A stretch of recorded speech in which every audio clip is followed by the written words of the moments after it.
Hi there, and welcome to my channel, Hope, Faith, and Thriving While Chronically Ill. My name is April Lee, and if you like this video, I would love if you would click and subscribe and then push the little notification bell, because that will really help me out getting videos to you and letting you know updates. So I want to make this video really quick. I'm going to try to make it as short as possible. I wanted to give you a backstory on my life. A lot of people are just in shock that I didn't, have the most amazing, perfect life, because I'm very positive and, upbeat and optimistic and happy. And I just, I don't know. It's just something about me. You just would think that I had it all together and did everything just perfectly, to the day of where I am now. So my life started out, as I remember as a kid, up until the age of 9, I was like super happy. I had, it was just me and my mom. She was a single mom, and it was just me and her, and we had the best relationship, and I was just very, very happy, and very involved with family. Her brothers, which are my uncles, were very involved in my life, and so good to me, and all my aunts and everything, and my cousins. I mean, I had a great family life, and we all hung out together, and it was so much fun. And I just remember that time of my life. It was like amazing, and I was taken to church. I was learning about God. I didn't have any sadness or really anything to worry about up until the age 9. And so my grandfather, which was my mom's dad, was my papa, and my grandmother, we called her Dodo. They were like my second parents, and insanely involved in my life, like really, really close to me. And my grandfather kind of took on the role of my dad, because I had not met my dad yet. So then from the age of 10 until 19,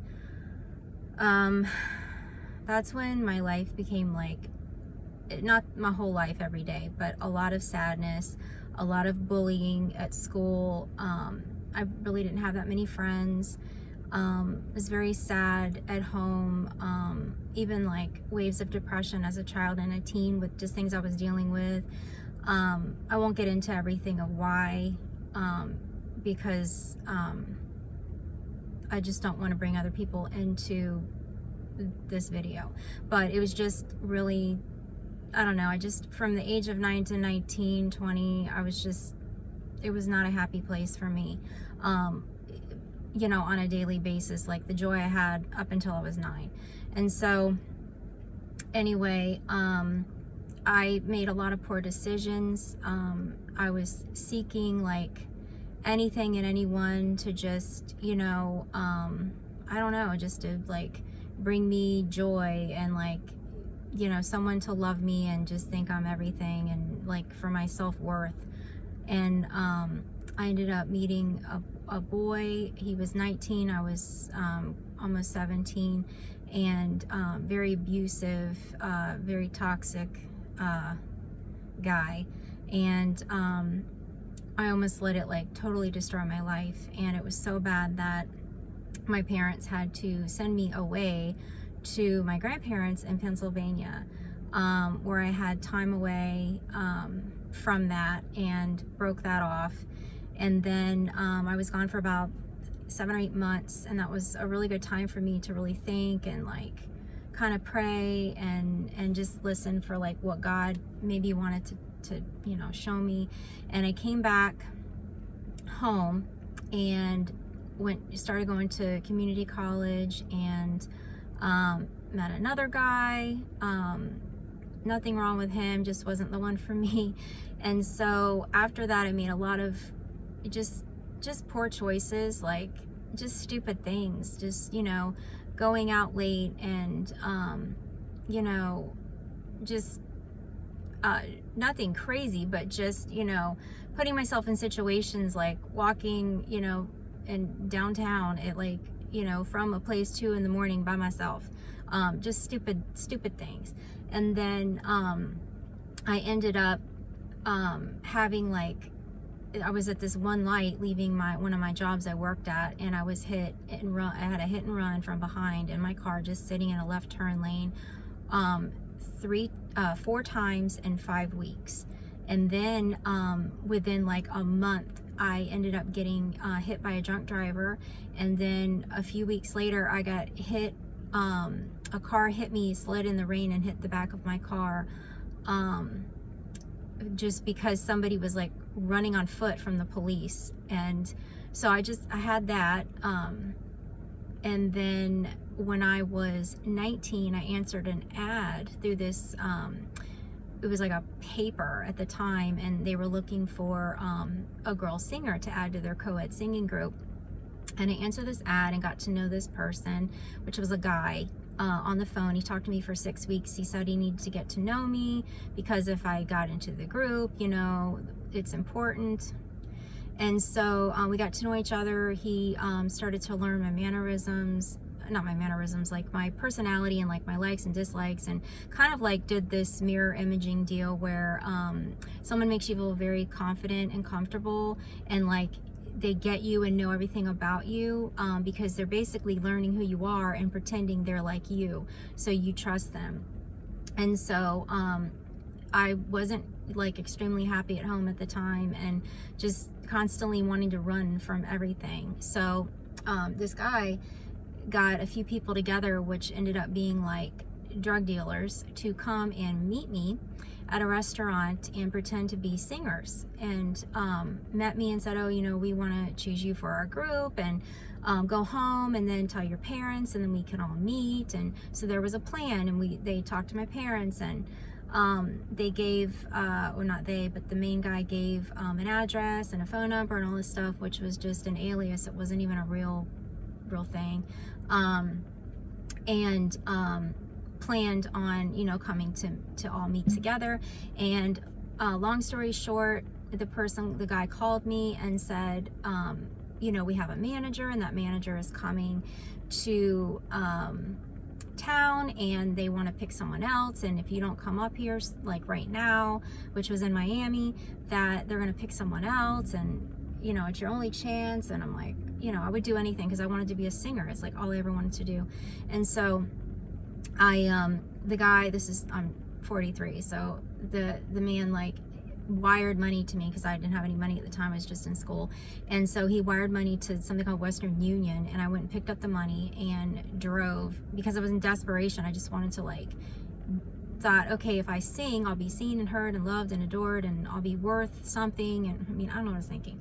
And so I got in the car, and I thought, well, this is not the smartest idea, but I'm desperate. So I drove all the way to Miami, and I knew like I didn't want to be alone with this person necessarily, like in their apartment or anything. So I would drive and then park at a location. They said they were going to meet me, and then they're like, oh, their flight's late, the manager's not here yet. And so he's like, you know, led me to another location, finally met the apartment of this person. And I had, you know, at this point I felt like I knew him, like I trusted him enough, like why would he hurt me?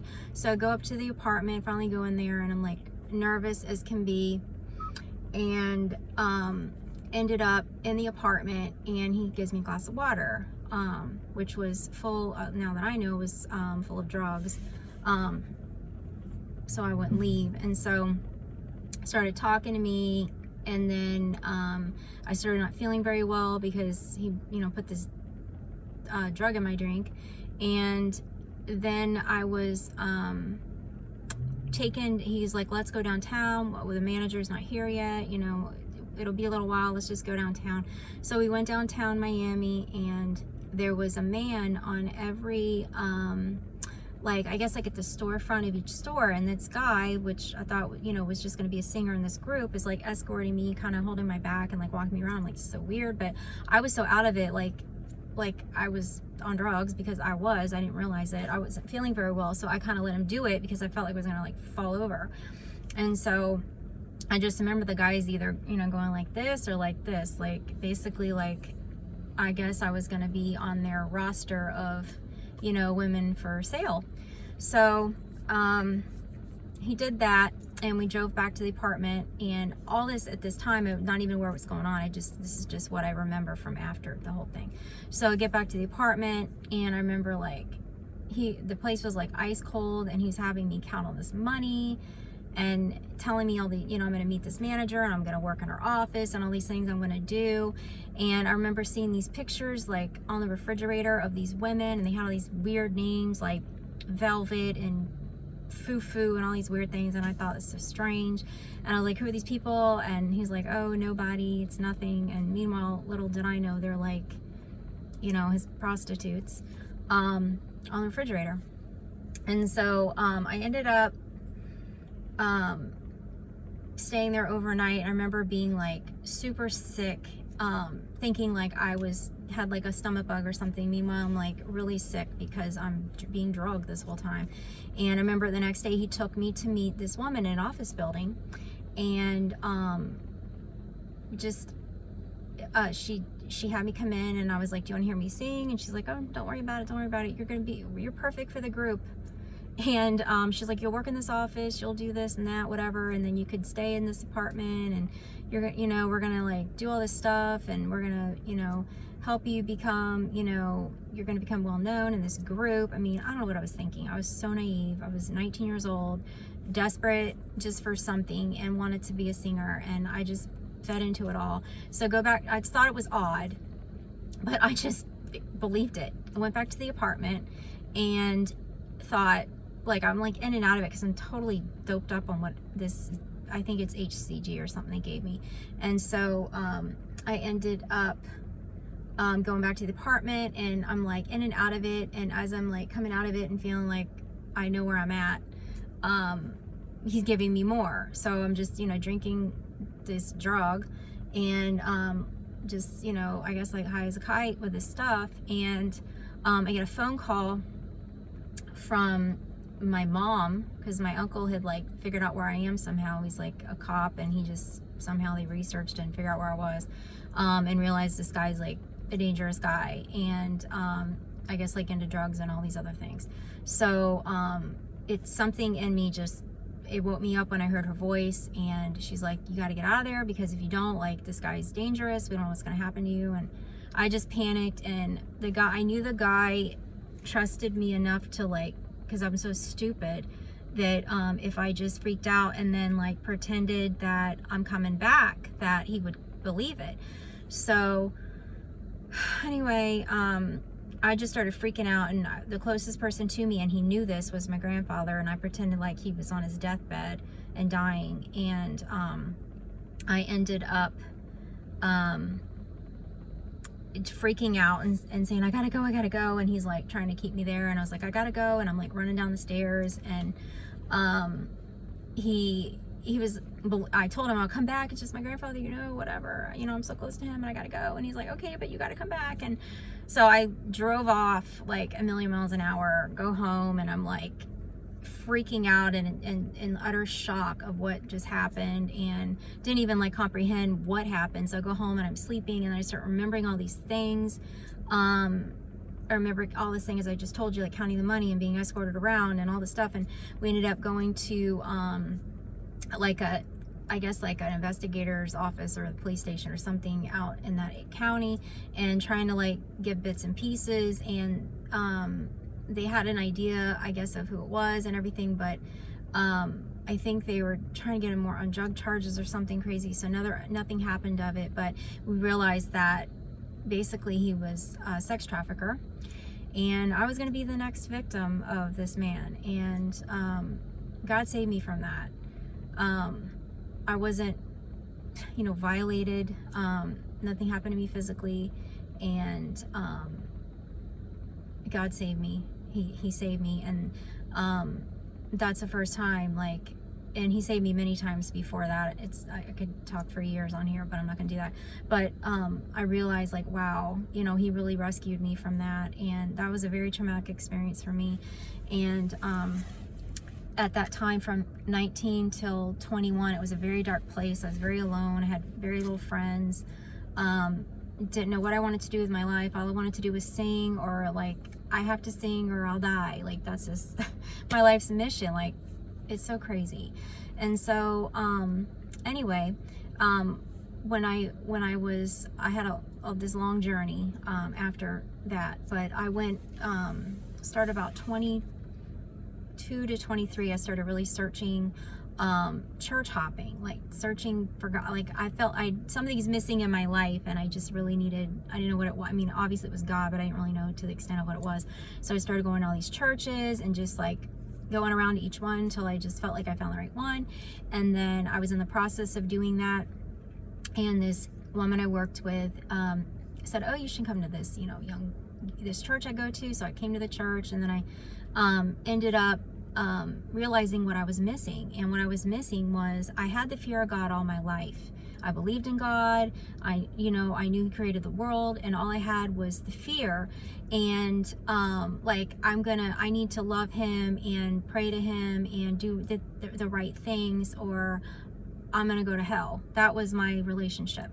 So when I went to church and I started to feel something while I was there, I was like, I just felt like this warmth and this like, it's crazy, like just this energy all over me. I hate to say energy because God's not like an energy. It's like this, I can't even describe it. It's just this overwhelming sense of His presence is with you. And the worship just got me, and I just started to feel like I need to know more of who You are, and I wanted to read the Bible, and I wanted to sing the songs, and I wanted to know Him more and be closer. And my grandfather had passed away during this time, and I went to a Bible study, and it's like a Bible study, and they did some music, and everybody always said, I see God, I hear God. And I'm like, what do they mean? Like, do they really see Him? Do they hear a voice? And I mean, it sounds crazy, but I was asking these questions. So everybody's quiet. They're all having like a moment of prayer, and I'm talking quietly to myself. And I knew my grandfather was in heaven, but I just asked God, I'm like, God, like they hear You and see You. Like, what does that mean? Like, I want to hear You and I want to see You. And I was like, I just, I'm crying out quietly. Nobody can hear a word. I'm just saying this in my head. I was like, Lord, like if You're real, like, and I want to hear and see You like they do, like whatever that means, like show me that. And I'm like, my grandfather's in heaven, like just show me He's with You. And this lady like gets up and says, the Lord put on my heart to play this song. She goes and sits down, and like within 3 seconds of me praying this to myself, and starts playing, I don't even know the name of the song to this day, but the lyrics are, I come to the garden alone while the dew is still on the roses. And me and my grandfather, he used to take me to church all the time. He'd come and pick me up, and we'd drive, I'd sit in the back, and we'd always sing this song together, like every Sunday. And many songs, but that was like the song. And as soon as she started playing that, I felt like this rush of heat all over me. I was trembling with the presence of God, like with me. And I just was instantly like, I could not believe that the God who created the world would hear my little prayer and even like take a second to care so much to reach me so deeply, to orchestrate something so beautiful. And that moment, I was changed forever. I found the love that I always needed and wanted, and I found like just a new mind and a new spirit and a renewed me, and I was totally born again and changed. And I didn't want to, like, all the things I ever wanted, I didn't want anymore. I wanted good things and godly things, and it was just amazing. So I was sitting in church today, and the Lord just said, sit down and just share, and this is what He said to share. And so if you're watching this, like, I don't know your relationship with God or where it is, or if you are, really close or really far, but it took one prayer. Like, I literally just asked God, like, the simplest thing, and he answered me. And I'm just another child of God. I'm nothing special. And He answered me, and in a big way. And that one moment, that little moment of that simple prayer changed my life. It changed the direction of everything.